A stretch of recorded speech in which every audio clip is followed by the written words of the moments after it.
One of the many great aspects of FlexScreen is that it can be rescreened at home using just a few tools. One of those tools being the Creative Versa tool. Along with the Creative Versa tool, the only tools you'll need are a utility knife and, for some, a pair of scissors.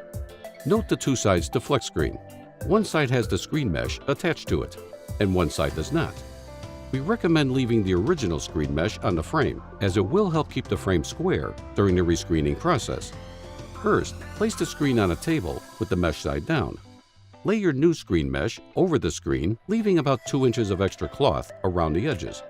Attach the FlexScreen repair bit to your Creative Versa tool, and you can now begin the rescreening process. First, use the heat tool to make a tack in one corner of the FlexScreen, securing the screen mesh to the frame. Then pull the screen mesh towards you tightly and make sure it is aligned with the frame. Using your index finger to help stabilize, hold the tool at a 45-degree angle and begin slowly pressing and pulling it towards you.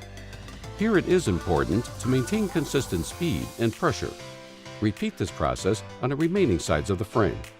When the mesh is attached, slightly pull the screen mesh away from the frame using a utility knife to carefully cut away the excess cloth. Finish the project by removing the original damaged screen mesh from the other side of the frame, being careful not to cut the new screen. Depending on where the cut in the original screen lies, you can use a pair of scissors to help you get started.